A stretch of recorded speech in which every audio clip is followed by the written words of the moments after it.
News తమిళనాడులో ఘోర road ప్రమాదం సంభవించింది. టైరు పేలి 2 వాహనాలను ఢీకొట్టింది. బస్సు ప్రమాదంలో 8 మంది మృతి చెందగా పలువురికి తీవ్ర గాయాలయ్యాయి. తిరుచి నుంచి చెన్నై వెళ్తుండగా ఈ ఘటన చోటు చేసుకుంది. సాయచర్యలు కొనసాగుతున్నాయి.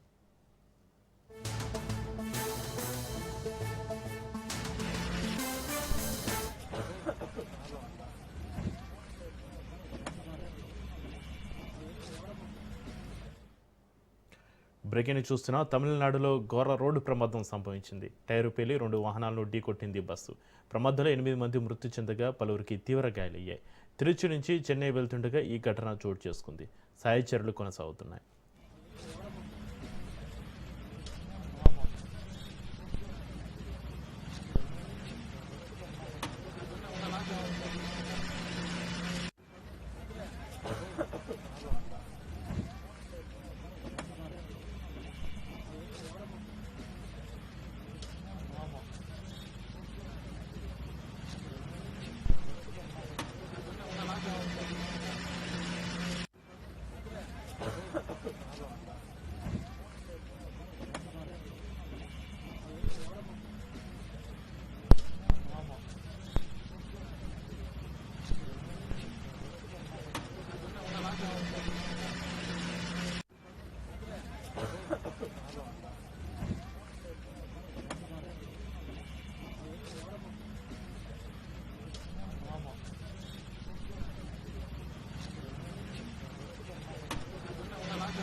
కొడంగల్ బిడ్డగా ఇదే గడ్డ మీద నుంచి ఒక మాట చెబుతున్నా. రాజకీయాల్లో ఉన్నంత వరకు కేసీఆర్ కుటుంబాన్ని అధికారంలోకి రానివ్వనని ఇదే తన శబదమని సీఎం రేవంత్ రెడ్డి అన్నారు. నారాయణపేట జిల్లా కొస్గిలో ఏర్పాటు చేసిన సర్పంచుల సన్మాన సభలో తీవ్ర ఆగ్రహం వ్యక్తం చేశారు. కేసీఆర్ను మళ్లీ అధికారంలోకి రానివ్వనని ఇదే తన సవాలన్నారు. ఇక బీఆర్ఎస్ గతమేనని, భవిష్యత్తు కాంగ్రెస్ మాత్రమే అన్నారు. 2029 అసెంబ్లీ ఎన్నికల్లో కాంగ్రెస్ 80కి పైగా సీట్లు సాధిస్తుందని, నియోజకవర్గాల్లో పునర్విభజన జరిగి 153 అయితే 100కు పైగా స్థానాలు గెలుస్తామని ధీమా వ్యక్తం చేశారు. రాసిపెట్టుకోండి, రెండోసారి కాంగ్రెస్ పాలనను తీసుకొస్తానన్నారు. 10 ఏళ్లలో కేసీఆర్ ఏ ప్రాజెక్టును కూడా పూర్తి చేయలేదని సీఎం విమర్శించారు. మేము మాట్లాడాలి అనుకుంటే చాలా మాట్లాడతామని, కానీ మర్యాద ఉండదని ఊరుకుంటున్నామన్నారు సీఎం రేవంత్. కేసీఆర్ 40 ఏళ్ల రాజకీయ అనుభవం ఇదేనా అని ధ్వజమెత్తారు. పాలమూరు ప్రాజెక్టును ఎండగట్టారని, ప్రాజెక్టులు ఏవి పూర్తి చేయలేదన్నారు. బీఆర్ఎస్ అధికారంలో ఉన్న 10 ఏళ్లు పాలమూరు ప్రాజెక్టులను నిర్లక్ష్యం చేశారని ఆరోపించారు. చంద్రశేఖరరావు గారు, తారక రామారావు గారు, హరీష్ రావు గారు, దయాకర్ రావు గారు, వినోద్ రావు గారు, కుక్కట్పల్లి కృష్ణారావు గారు రాసి పెట్టుకో. 2029లో 2/3 మెజార్టీతోని ఈ రాష్ట్రంలో కాంగ్రెస్ ప్రభుత్వాన్ని ఏర్పాటు చేస్తా. ఇదే నా సవాల్. శాతనైతే కాసుకో బిడ్డ. నీ రాజకీయం ఏందో నేను చూస్తా. నేను రాజకీయం చేసినంత కాలం ఈ కల్వకుంట చూసేటోళ్ళు కాలకుంట విషం లాంటి కేసీఆర్ కుటుంబాన్ని అధికారులకు రానివ్వను. ఇదే నా శపథం. బీఆర్ఎస్ కేసీఆర్ గతమే, తెలంగాణ భవిష్యత్ కాంగ్రెస్. మీ గత చరిత్రతోని ఈడ ఒరిగేదేం లేదు. వెనకటికేవడో అన్నాడంట, మా తాతలు నేతులు దాగినరు, మీరు వచ్చి మా మూతులు నాకండి అని. అట్లా ఉన్నది. నిన్ను అసెంబ్లీలో ఓడగొట్టినాం, పార్లమెంట్ లో గుండు సున్ని ఇచ్చినాం, మన కంటోన్మెంట్ లో బండకేసి కొట్టినాం, మొన్న జరిగిన జూబ్లీహిల్స్ లో బోడబండలో బండ కింద వాతి పెట్టినాం. నిన్నగాక మొన్న జరిగిన సర్పంచులల్లా 12,726లో 8,335 సర్పంచులను గెలిపించుకున్నాం. సిగ్గు లేదు. ఇన్నిసార్లు ఓడగొట్టినా ఇంకా సిగ్గు లేకుండా బయటకు వచ్చి కింద పడ్డ పైకాలు నాదే అని వెనకటికి ఓడో అన్నాడట. వెనకటికి ఓడో పొంకనాల పోసిగాడు చెప్పిండట, నాకున్నే 3 ఏట్లే కానీ 36 దొడ్లు ఉన్నాయని చెప్పిండట. ఇవన్నీ కళ్ళు కాంపౌండ్లో చెప్పుకోవడానికి బాగుంటాయి, కాలక్షేపం చేయడానికి. కళ్ళు కాంపౌండ్ మాటలు మాట్లాడకండి తండ్రి కొడుకులు. ఇవన్నీ మేము చూసినాం. శాతనైతే రాండి, ఏందో చెప్పు, దాని ప్రకారం చేద్దాం. 29లో తేల్చుకుందాం. ఇవాళ చెప్తున్నా, కొడంగల్ ప్రజలు రోజుకో 2 గంటలు ఎక్కువ పని చేసేటోళ్లే కానీ ఎవరిని సొమ్ము ఆశించేటోళ్ళు కాదు. ఎవరి గురించి మేము ఆలోచన చేయం. మా పని మేము చేసుకుంటాం. కానీ మా పని మేము చేస్తుంటే కూడా కాళ్ళలో కట్టే పెట్టిర్రు అనుకో, ఇక మా సంగతి అయితే చూపుతామయ్యా. ఆయన మన బయటకు వచ్చి ఇక చూస్తా, తోలు తీస్తా, తాట తీస్తా, ఇక నీ సంగతి చెప్తా అన్నాడు. రా బిడ్డ రా రెడీగా ఉన్నారా, ఇక అందుకే కొడంగల్ నుంచే చెప్తాం నీకు అని చెప్పి ఆయన కొడుకు చెప్తున్నాడు. మైకు ముందలకు వస్తలేడు ఆయన, దాచుకున్నాడు ఆయన. నీ ముఖం ఎప్పుడైనా చూసుకున్నావులా అద్దంలా? పేడమూతి బోడిలింగం, నువ్వు కూడా నా గురించి మాట్లాడతావా? నీవెంత, నీ స్థాయి ఎంత? అయ్య పేరు చెప్పి బతకటోనివి నువ్వు, ఆంధ్రలో గుంటూరులో గుడివారిలో చదువుకున్న నువ్వు, నీకేం తెలుసు తెలంగాణ గురించి, మా పౌరుషం గురించి? నువ్వు కాదు, మొత్తం నీ జాతినంతా తెచ్చుకో. ఎట్లా తెచ్చుకుంటావు, ఏడికి రావాలనో చెప్పు. మా ఊరు అన్నారా, మేమన్నా మీ ఊరికి వస్తాం. ఎవడు భయపడుతుండో సంగతి తేలుస్తా. వెనకటికోసారి చెప్పిన గిట్లనే గజ్వేల్కి వచ్చి చూడు అని చెప్పిన, గజ్వేల్కి వస్తా బిడ్డ, నీ నెత్తి మీద కాలు పెట్టి తొక్కుతా అని. గజ్వేల్కి లక్షలాది మంది కార్యకర్తలతో పోయినాం, కాలు మీద పెట్టి తొక్కితే పాతాళానికి పోయిన మళ్ళీ ఇప్పటి వరకు తేలలేదు. 40 ఏళ్ళ అనుభవం అంటావు, రాష్ట్ర మంత్రి చేసిన అంటావు, కేంద్ర మంత్రి చేసిన అంటావు, 10 ఏళ్ళు ముఖ్యమంత్రిని చేసిన అంటావు, తెలంగాణ రాష్ట్రాన్ని సాధించిన అంటావు. నేను ఆడ ఫ్యూచర్ సిటీ కడుతున్నాను అంటే తొక్క తోలు, వాడెవడో వస్తాడంటే వంతారనా బొంతారనా, ఇవనే ఒక మాజీ ముఖ్యమంత్రి స్థాయిలో మాట్లాడే మాటలు. మాకు రావనుకుంటున్నావా? మర్యాద ఉండదని మేము మాట్లాడతలేం, మర్యాద ఉండదని ఇవన్నీ విషయాలు మేము మాట్లాడతలేం. కానీ మాట్లాడ మొదలు పెడితే నువ్వు కాదు కదా, నడువుకు రాయి కట్టుకొని ఆడ ఉన్న మల్లన్న సాగర్లో దుంకి చచ్చిపోతావు. మల్లన్న సాగర్ కాకపోతే రంగనాయ సాగర్లో మెడకు తాడేసుకొని ఊరేసుకొని చచ్చిపోతావు. చంద్రశేఖర్ రావు గారు, నన్ను గెలకకు, నేను అన్ని చూసిన. నేను ప్రమాణ స్వీకారం చేయడానికి పోయిన రోజే మంచం మీద నుంచి బోర్ల పడి మక్కెలు ఇరిగి మూలకు పడ్డాడు. ఇక ఆయన నిన్నొచ్చి పెద్ద మనిషిలాగా మంచి చెప్తాడేమో అనుకున్నా, తోలు తీస్తా అని అన్నాడు. తోలు తీస్తాడంటేనే ఇక నేను చెప్పదలుచుకున్నా, అయ్యేగా నా సంగతి వదులు గాని మా సర్పంచులు వచ్చిండ్రు, రా ఏ తోలు తీస్తావు రా. నీ తోలు తీసుడు కాదు, నిన్ను చీరి చింత కట్టి చింత మడకల ఏలాడేసి కొడతారో లేదో మా సర్పంచులు, రా. కొడంగల్కి వస్తావా లేకపోతే మమ్మల్ని చింత మడకకు రమ్మంటావా? మా సర్పంచులను దోల్తా. సోయి లేని మాటలు, స్థాయి లేని విమర్శలు. ఒక్కటన్నా అక్కడికి వచ్చే మాట మాట్లాడిండా? 10 సంవత్సరాలు 2 సార్లు కేసీఆర్ గారికి అవకాశం ఇచ్చారు. 10 ఏళ్లలో ఏ ప్రాజెక్టు పూర్తి చేయలే, ఏ ఎకరాకు నీళ్లు ఇవ్వలే. కృష్ణానది మీద కట్టిన ప్రాజెక్టులు ఆనాడు మొదలు పెట్టిన భీమా కావచ్చు, నెట్టంపాడు కావచ్చు, కోయిల్ సాగర్ కావచ్చు, కల్వకుర్తి కావచ్చు, SLBC కావచ్చు, డిండి కావచ్చు, నేను కొట్లాడి సాధించిన మక్తల్ నారాయణపేట్ కొడంగల్ ఎత్తిపోతల పథకం జీవో నెంబర్ 69 కావచ్చు. 10 ఏళ్లు మనకు అన్యాయం చేసిర్రు, మన పాలమూరుని ఎండబెట్టిండ్రు. కృష్ణా నది మీద ఏ ప్రాజెక్టు పూర్తి చేయలే, ఏ ఒక్క ఎకరాకు నీళ్లు ఇవ్వలే. కానీ 1,83,000 కోట్ల రూపాయలు 10 ఏళ్ల కాంట్రాక్టర్లకు బిల్లులు ఇచ్చిండు. 1,000 కోట్ల రూపాయలు వాళ్ళ కుటుంబం కమిషన్లు కొట్టింది. సీఎం రేవంత్ రెడ్డి ఒక విజన్ ఉన్న నాయకుడని పిసిసి అధ్యక్షుడు మహేష్ కుమార్ గౌడ్ అన్నారు. గ్లోబల్ సమ్మిట్లో 1,70,000 కోట్ల పెట్టుబడులకు ఒప్పందం ఇందుకు ఒక ఉదాహరణ అని తెలిపారు. నిజామాబాద్ జిల్లా కేంద్రంలోని కాంగ్రెస్ పార్టీ కార్యాలయం వేదికగా తమ ప్రభుత్వం అభివృద్ధి సంక్షేమం 2 కలలాగా పనిచేస్తుందని మహేష్ కుమార్ గౌడ్ స్పష్టం చేశారు. 10 ఏళ్ల విధ్వంసం నుంచి వికాసం దిశగా ముందుకు వెళ్తున్నామని అన్నారు. నిజామాబాద్ జిల్లా అభివృద్ధికి తమ ప్రభుత్వం కృషి చేస్తుందని, జిల్లాను ఎడ్యుకేషన్ హబ్గా మారుస్తున్నామని హామీ ఇచ్చారు. మొన్న జరిగిన పంచాయతీ ఎన్నికల్లో రాష్ట్రం మొత్తంలో అత్యధికంగా కాంగ్రెస్ సర్పంచులు గెలుపొందారని అన్నారు. వచ్చే స్థానిక సంస్థల ఎన్నికల్లో కూడా సత్తా చాటుతామని పిసిసి అధ్యక్షుడు మహేష్ కుమార్ ధీమా వ్యక్తం చేశారు.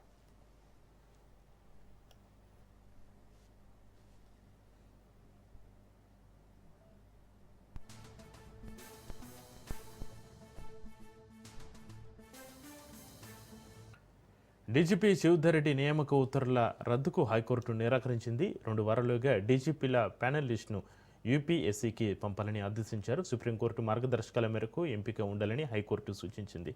ప్యానెల్ లిస్టును పంపిన తర్వాత కౌంటర్ దాఖలు చేయాలని ప్రభుత్వానికి హైకోర్టు ఆదేశించింది. తదుపరి విచారణ వచ్చే నెల 20కి హైకోర్టు వాయిదా వేసింది.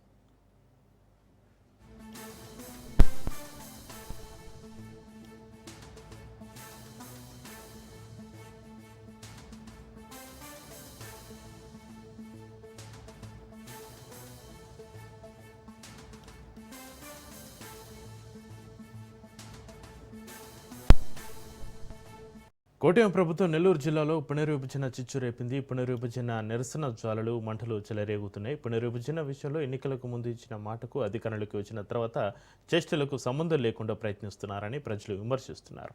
ఏపీ ప్రభుత్వం నూతన జిల్లాల ఏర్పాటుకు శ్రీకారం చుట్టింది. గత వైసీపీ ప్రభుత్వంలో జరిగిన జిల్లాల పునర్విభజనతోటి నెల్లూరు రూపురేఖ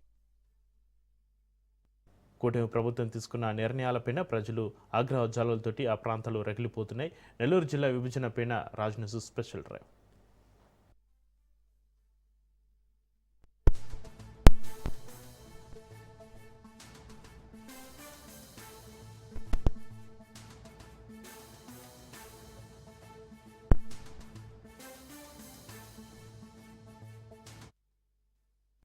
నెల్లూరు జిల్లా డెల్టా మెట్ట ప్రాంతాలు పొలాలతోటి పారిశ్రామిక వాడలతోటి నిత్యం కళ్యాణం పచ్చని తోరణలా కలకలాడుతుండేది. గత వైసీపీ ప్రభుత్వంలో పార్లమెంటు నియోజకవర్గాల ప్రాతిపదికన జరిగిన జిల్లాల పునర్విభజన నెల్లూరు జిల్లా స్వరూపాన్ని తారుమారు చేసింది. సుళ్లూరుపేట నియోజకవర్గం కోల్పోవడంతో ప్రతిష్టాత్మకమైన సతీష్ ధామ్ స్పేస్ సెంటర్, శ్రీ సిటీ వంటి పారిశ్రామిక వాడలను నెల్లూరు కోల్పోయింది. గూడూరు నియోజకవర్గం తిరుపతిలో కలవడం క్వాజ్ సిలికా, మైకా వంటి మినరల్స్ గనులు ఆ పరిశ్రమల ద్వారా వచ్చే ఆదాయానికి గండిపడింది. వెంకటగిరి నియోజకవర్గం తిరుపతి జిల్లాలో కలిసినప్పటికీ కూడా రాపూరు, కాలువాయి, సైదాపురం 3 మండలాలను నెల్లూరు జిల్లాలోని కొనసాగించి ప్రజలకు కొంత ఊరటనిచ్చారు. కానీ కూటమి ప్రభుత్వం తీసుకున్న జిల్లాల పునర్విభజన నిర్ణయంలో ఈ 3 మండలాలను సైతం తిరుపతి జిల్లాలో కలపడంతో ప్రజల మనోభావాలు దెబ్బతిని ప్రజలు స్వచ్ఛందంగా రోడ్లపైకి వచ్చి నిరసన కార్యక్రమాలు ఉధృతం చేస్తున్నారు.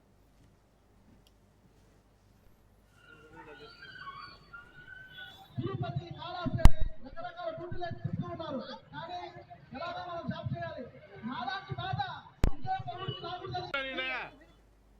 ప్రతిపక్ష నేతగా చంద్రబాబు జిల్లా పర్యటనకు వచ్చినప్పుడు వైసీపీ అనాలోచిత నిర్ణయాల వల్ల నెల్లూరుకు కోతవేటు దూరంలోనే ఉండే గూడూరును తిరుపతి జిల్లా నుంచి తిరిగి నెల్లూరు జిల్లాలో కలుపుతామని హామీ కూడా ఇచ్చారు. అలాగే జిల్లాల పునర్విభజనలోని జరిగినటువంటి అవకతవకలను సరిదిద్దుతామంటూ బహిరంగ వేదికపైన చంద్రబాబు చేసిన వాగ్దానం ప్రజలు నూతన ఉత్తేజాన్ని ఇచ్చింది. కూటమి ప్రభుత్వం ఏర్పడిన తర్వాత జిల్లాల పునర్విభజనలో గూడూరు నియోజకవర్గాన్ని తిరుపతిలోనే కొనసాగిస్తామనడంపైన ఆ ప్రాంత ప్రజలు ఆగ్రహంతో ఊగిపోతున్నారు. ప్రజల మనోభావాలను గౌరవించాల్సిన ప్రధాన పార్టీలు తేలుకుట్టిన దొంగల మౌనం వహిస్తున్నాయి.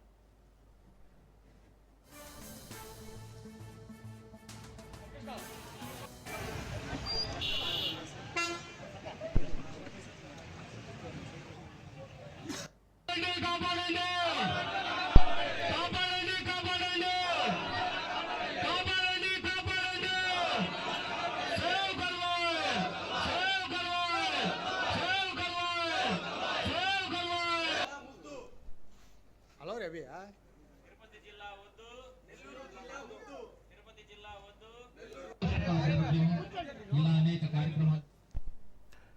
వైసీపీ నిర్ణయాల వల్లే గూడూరు తిరుపతిలో చేరడంపైన వైసీపీ మౌనం వహిస్తుండడంతో అధికారంలో ఉన్న టీడీపీ సునీల్ కుమార్ ప్రజల మనోభావాలను ప్రభుత్వానికి వివరించేటువంటి ప్రయత్నం చేస్తున్నారట. ఇక నెల్లూరు జిల్లాలో ఉన్న కందుకూరును తిరిగి ప్రకాశం జిల్లాలో కలిపినంత చొరవ గూడూరు నియోజకవర్గంపై చూపకపోవడంతో ప్రభుత్వ పెద్దల ఆంతర్యం ఏమిటో అర్థం కావడలేదు.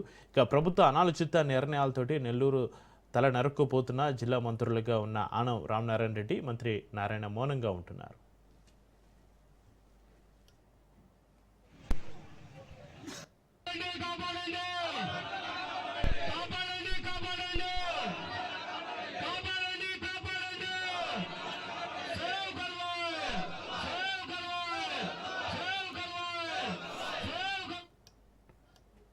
ఇక వెంకటగిరి నియోజకవర్గం పరిస్థితి జిల్లాల పునర్విభజన మరోలా ఉంది. వెంకటగిరిలోని కలువాయి, రాపూరు, సైదాపురం మండలాలు తిరుపతి జిల్లాలో విలీనం చేశారు. దీంతో ప్రజలు జిల్లా కలెక్టర్ ఎస్పీని కలిసేందుకు తిరుపతి జిల్లా కేంద్రానికి వెళ్లాలంటే సుమారు 100 కిలోమీటర్లు ప్రయాణించాల్సి ఉంటుంది. దీంతో ప్రజా సంఘాలు, మేధావులు రోడ్లపైకి వచ్చి నిరసన బావుటను ఎగురవేస్తున్నారు. ఇక్కడ ప్రతిష్టాత్మకమైన కండలేరు జలాశయం తిరుపతి జిల్లాలో కలిస్తే నీటి సమస్యలు తలెత్తుతాయంటూ స్థానిక రైతులు ఆవేదన వ్యక్తం చేస్తున్నారు. నీటి పంపకాల విషయంలో జిల్లాల పునర్విభజన చిచ్చురేపే పరిస్థితి ఉందంటూ మేధావులు ఆవేదన వ్యక్తం చేస్తున్నారు. ప్రతిష్టాత్మక పెంచలను కొన్న పుణ్యక్షేత్రం తిరుపతి జిల్లాకు వెళ్లడంపైన భక్తుల ఆగ్రహం పెరుగుతోంది.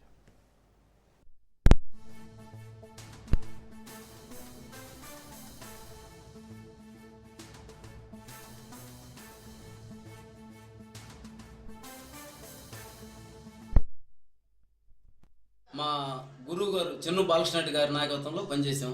ఇక్కడేమంటే ఇప్పుడు జిల్లాల పునర్విభజనలో రాష్ట్రంలో నెల్లూరు జిల్లా విభజించబడిందని స్టేట్మెంట్ ఇచ్చారు.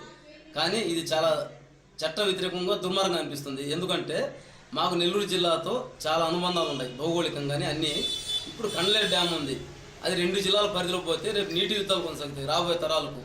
ఇప్పుడంటే ప్రశాంతంగా జరిగిపోద్ది, పాత తరం నాయకులు ఉన్నారు కాబట్టి. అదే రేపు కొత్త తరంలో అయితే చాలా గొడవలు, గందరగోళాలు అవుతాయి. ఇంకోటి రికార్డు పరంగా నెల్లూరులో మాకు చాలా అనుకూలంగా ఉంది. 60 కిలోమీటర్లు పోయి మనం ఏదైనా ఉంటే పని చూసుకుని రాగలుగుతాం. ఏదైనా పని మీద పోతే మా బంధువర్గం ఇళ్లలో ఉండి పని చూసుకుని రాగలుగుతాం. అదే తిరుపతి అయితే అన్ని సమస్యలే మాకు. కలవాయి అయితేమి, రాపూర్ అయితేవి ఖైదాపురం అయితే మా తిరుపతి జిల్లాలో కలిపినట్టు ఆర్డర్స్ వస్తున్నాయి. కావున మా కలవాయిలో ఒక్క మగవాడు మాదిరిగా కలవాయిలో చేసే ఉద్యమం ఇక్కడ ఈ 3 మండలాలు సాగడం లేదు. ఒకవేళ యువత ఎవరు ఇంట్రెస్ట్ వచ్చి చేస్తూ ఉంటే వాళ్ళపైన అభండాలు వేస్తున్నారు. ఏ ఒక్క రాజకీయ నాయకుడు కూడా ఇక్కడ రావడం లేదు. ఈ వైసీపీ నాయకులు పోయినసారి కలవాయి వాళ్ళు మా పార్టీ అధ్యక్షుడు వైసీపీ పార్టీ అధ్యక్షుడు కాకాని గోవర్ధన్ రెడ్డి గారికి పోయినారు. ఏమయ్యా మా కలిసికట్టుకు మాకు మద్దతు ఇస్తావా, మద్దతు ఇవ్వని అడిగితే ఆయన సంఘీభావంగా నేను పూర్తి సహకారం అందిస్తానని చెప్పి మాట ఇచ్చాడు. అట్లాగనే ఇప్పుడు ఉండే వైసీపీ నాయకులు కానీ టీడీపీ నాయకులు కానీ ఎవరు ఇంతవరకు రాజకీయ పరంగా ఏ నాయకుడు కూడా స్పందించడం లేదు. రాబోయే పంచాయతీ జెడ్పీసీ ఎంపీటీ ఎలక్షన్లలో బైకాట్ చేస్తాం. ముఖ్యంగా ఇవాళ మా రాపూర్ మండలంలో పుణ్యక్షేత్రమైన పెంచుల కోన దేవస్థానం ఉంది. ఆసియా ఖండంలో 2వదిగా ఆనకట్టుగా కల్లేరు డ్యామ్ ఉంది. ఖచ్చితంగా వాళ్ళ మనోభావాలు దెబ్బతినకుండా వాళ్ళకి ఏమైతే కోరుకున్నారో ఆ విధంగా చేసేందుకు ప్రయత్నం చేస్తున్నాం. సీఎం దృష్టిలో పెడుతున్నాం. సీఎం దృష్టిలో తీసుకెళ్ళి మరి ఆయన కూడా చెప్పి ఒప్పించి వాళ్ళ మనోభావాలు దెబ్బతినకుండా ప్రయత్నం చేస్తాం. ప్రజల్లో వస్తున్న వ్యతిరేకతను ఇటు ఎమ్మెల్యే రామకృష్ణ, మంత్రి ఆనం రామనారాయణ రెడ్డి ప్రభుత్వం దృష్టికి తీసుకెళ్లి పరిస్థితిని చక్కదిద్దే ప్రయత్నం చేస్తున్నారట. అయితే ప్రభుత్వం తీసుకున్న నిర్ణయం పట్ల ఈ 3 మండలాల్లో ప్రజలు తీవ్ర ఆగ్రహం వ్యక్తం చేస్తున్నారు.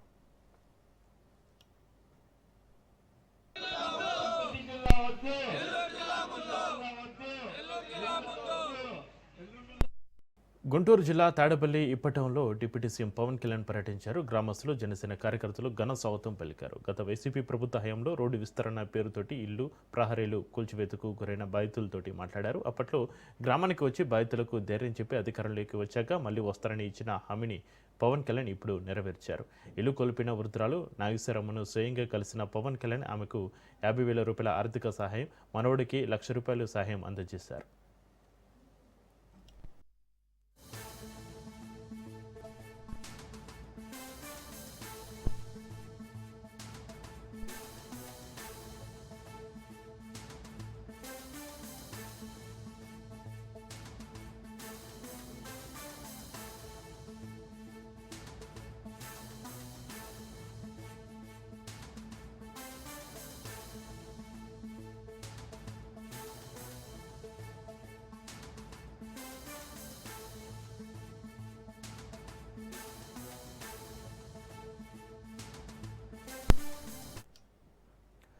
గుంటూరు జిల్లా తాడేపల్లి ఇప్పటంలో డిప్యూటీ సీఎం పవన్ కళ్యాణ్ పర్యటించారు. గ్రామస్తులు, జనసేన కార్యకర్తలు ఘన స్వాగతం పలికారు.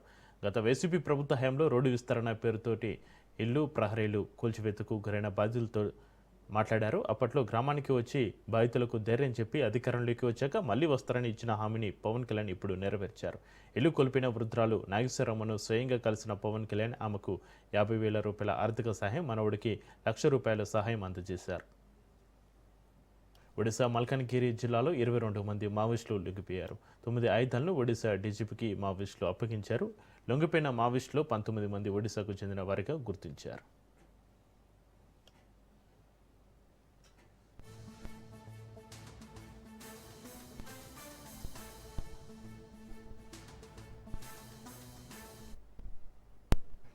संस्था का निर्विच्छिन्न प्रयास द्वारा जे हमें राज्य माओवादी समस्या को केंद्र सरकार का द्वारा निर्धारित मार्च 2026 समय सीमा मध्य संपूर्ण भाव नियंत्रण करी पारिबू ए नहीं मु दृढ़ आशावादी यह एक अंदर विषय जे राज्य सरकार का प्रतिश्रुति एवं प्रतिबद्धता ऊपरे विश्वास प्रकट करी आज 22 जन माओवादी ता भीतर जने डीसीएम 6 जन एसीएम 15 जन पार्टी मेंबर गोटे AK-47 गोटे SLR 2टा इंसास राइफल 303 राइफल और अन्य राइफल संघ हिंसा राज्य रास्ता प्रत्याग करी समाज मुख्य स्रोत में शामिल होई छंती मु सेमानकु समाज मुख्य स्रोत को स्वागत करू छी। सरकार का आत्मसमर्पण एवं पुनर्वास योजना अनुଯାयी समस्त सुविधा सेमानकु यथाशीघ्र प्रदान करा जीवो। राज्य विभिन्न अंचल रे आत्मगोपन करथिबा माओवादी मानव को समाज मुख्य स्रोत रे शामिल करवा उद्देश्य रे निकट राज्य सरकार आत्मसमर्पण करुथिबा माओवादी का निमंते एक नूतन आत्मसमर्पण एवं पूर्णवास योजना को अनुमोदन प्रदान करिसंती। यही योजना अनुଯାୟୀ आत्मसमर्पण करुथिबा माओवादी मानकु माओवादी संगठन रे सेवानाका पदवी अनुसार 1 कोटी 20 लाख पर्यंत आर्थिक सहायता, अस्त्र-शस्त्र सहित आत्मसमर्पण को ले 4 लाख 95,000 पर्यंत अतिरिक्त सहायता, योग्य आत्मसमर्पणकारी को अंत्योदय गृह योजना अनुଯାୟୀ वासगृह प्रदान एवं उपयुक्त क्षेत्र में 25,000 टन का తిరుపతిలో శ్రీవారికి అపచారం జరిగింది. తిరుమల ఆలయ ఫోటో కింద రామరాజ్య సంస్థ ప్రచార హోర్డింగ్ పెట్టారు. అయితే స్వామివారి పెయింటింగ్ పైన రామరాజ్య సంస్థ కటౌట్ని ఏర్పాటు చేశారు. తిరుమల కొండ ఫోటో పైన హీరో వెంకటేష్ చెప్పులు వేసుకున్న ఫోటో ఉండడం పైన భక్తులు ఆగ్రహం వ్యక్తం చేస్తున్నారు. తిరుమల ఫోటో పైన ఇలాంటి హోర్డింగ్కు ఎలా అనుమతి ఇచ్చారని భక్తులు మండిపడుతున్నారు.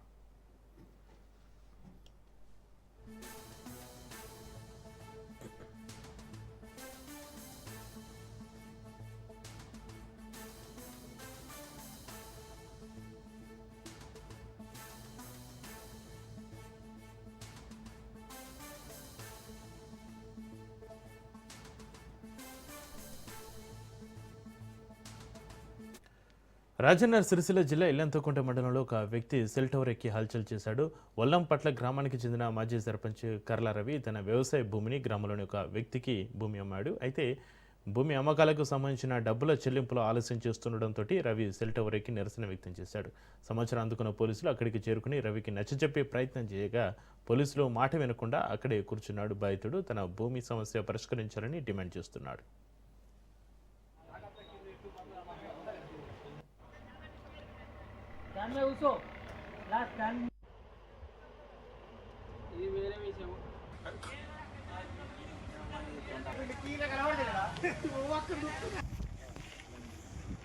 ఏంటిదా రవి ఎందుకు ఎక్కినావు?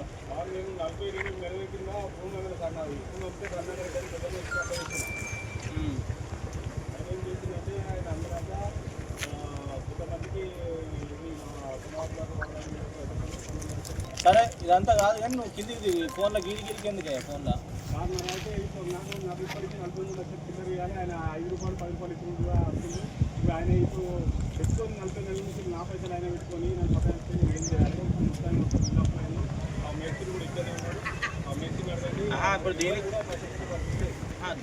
గురించి ఎప్పుడన్నా పొల్యూషన్కి వచ్చినావా? దేని గురించి ఎప్పుడన్నా పొల్యూషన్కి వచ్చినావా అంటున్నాయి. కానీ ఇవాళ మొన్న కూడా దిగు రవి, నువ్వు దిగవా? దిగిన తర్వాత పరిశ్రమ దిగు. నువ్వు దిగు, ఇది ముందు తీసుకొస్తా దిగు దిగు దిగిన తర్వాత పిలిపిద్దాం. నువ్వు దిగు ఫస్ట్. నువ్వు ఇవ్వాలి మా దగ్గరికి రాలేదు. ఇది తెరపైకి ఎట్లా రావాలి? నువ్వు వస్తారు కదా. ఇంటికి దిగితే పిలిపిస్తాం. నువ్వు మా దగ్గర రాను ఇప్పుడు నువ్వు మీదికి ఎక్కాను పిలిపిమంటే ఏంటన్నట్టు? ఇంటికి దిగు. పోలీసు దరఖాస్తు ఇచ్చినావా? ఏమైందా? చెప్పలేదు దిగాలే. నువ్వు దిగిన తర్వాత దిగితే పిలిపిస్తావు. నువ్వు అక్కడ నుండి హైదరాబాద్లో మరో సృష్టి కేసు వెలుగులోకి వచ్చింది. చిన్నారుల కిడ్నాప్ ముఠా గుట్టురట్టింది. పిల్లలను ముఠా కిడ్నాప్ చేసి విక్రయిస్తుంది. దీంతో 12 మందిని అదుపులోకి తీసుకున్నారు పోలీసులు. నిందితుల్లో 8 మంది మహిళలు ఉన్నట్లుగా సమాచారం. బిహెచ్ఎల్, మియాపూర్, కుకట్పల్లి, అల్విన్ కాలనీ, జగద్గిరిగుట్టలో పిల్లలను కిడ్నాప్ చేస్తున్నారు. చిన్నారులను పోలీసులు రెస్క్యూ హోమ్కు తరలించారు.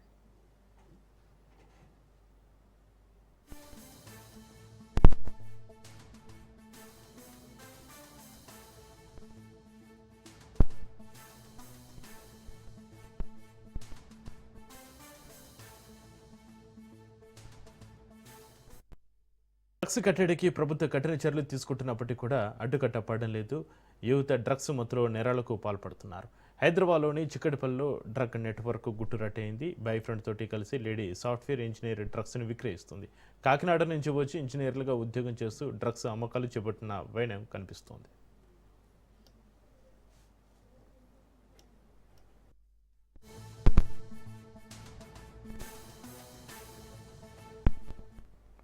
ప్రముఖ సాఫ్ట్వేర్ కంపెనీలో ఇంజనీర్గా పనిచేస్తున్న సుష్మిత తన బాయ్ ఫ్రెండ్ ఇమాన్యుయల్తో కలిసి డ్రగ్స్ దందాకు తరలిపింది. డ్రగ్స్ అమ్ముతున్న ప్రేమ జట్టును పోలీసులు అరెస్టు చేశారు. నంద్యాల జిల్లా ఆత్మకూరు అటవీ డివిజన్ పరిధిలో ఒక అరుదైన దృశ్యం వెలుగు చూసింది. శ్రీశైలం బ్యాక్ వాటర్లో ఓ పెద్ద పులి గజ ఈత కొడుతూ నదిని దాటిన వీడియో ఇప్పుడు సోషల్ మీడియాలో వైరల్గా మారింది. 2 కిలోమీటర్ల మేర కృష్ణానది బ్యాక్ వాటర్లో అలవోకగా ఈదుకుంటూ వెళ్లడం అందరినీ ఆశ్చర్యానికి గురిచేస్తుంది. ఆత్మకూరు అటవీ డివిజన్ నుంచి తెలంగాణలోని అమరాబాద్ అభయారణ్యానికి వెళ్లే క్రమంలో ఈ పులి నదిని దాటింది.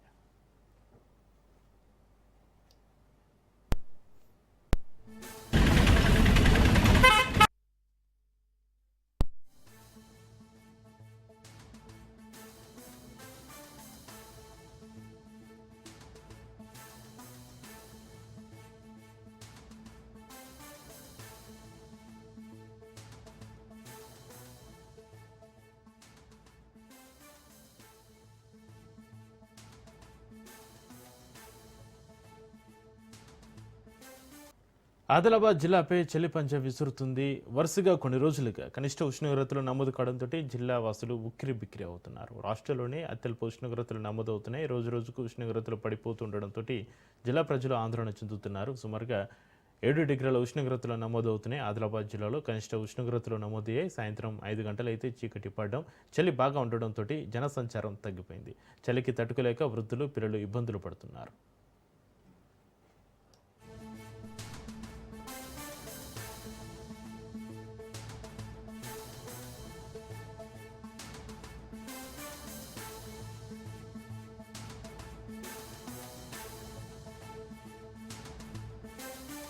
ఆసియాలోని అతిపెద్ద గిరిజన జాతర తెలంగాణ కుంభమేళా మేడారం సమ్మక్క సారలమ్మ జాతరను అంగరంగ వైభవంగా నిర్వహించేందుకు అధికారులు సిద్ధమయ్యారు.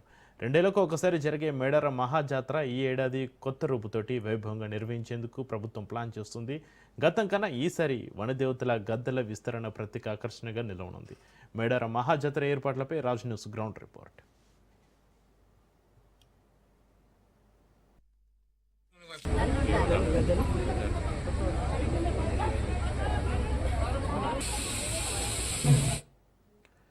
కోట్లాది మంది భక్తులు కలిగిన వనదేవతలు సమ్మక్క సారలమ్మలు కోరిన కోరికలు తీర్చి ఆరాధ్య దైవాలుగా ఉన్నారు.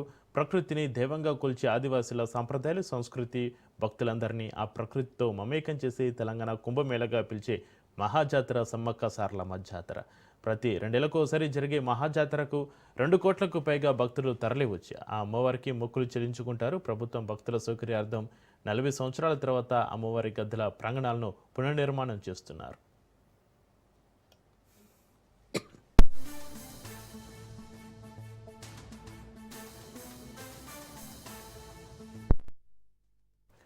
మేడారం సమ్మక్క సారలమ్మ మహాజాతరను ఈసారి కొత్త రూపుతోటి వైభవంగా జరపనుంది. వచ్చే ఏడాది జనవరి 28 నుంచి 31 వరకు జరిగే జాతరకు తెలంగాణతో పాటుగా పొరుగు రాష్ట్రాల నుంచి 1 కోటి మందికి పైగా భక్తులు తరలి వస్తారని ప్రభుత్వం అంచనా వేస్తుంది. ఈసారి ఎప్పుడూ కల్పించే తాత్కాలిక సౌకర్యాలతో పాటు శాశ్వత నిర్మాణాలపైన సర్కారు దృష్టి సారించింది. ఎన్నడూ లేని విధంగా 250 కోట్లతోటి మేడారం అభివృద్ధికి శ్రీకారం చుట్టింది. వనదేవతల గద్దెల విస్తరణ ప్రత్యేక ఆకర్షణగా నిలవనుంది. ఈ పనులకే 101 కోట్లు ఖర్చు చేస్తుంది ప్రభుత్వం.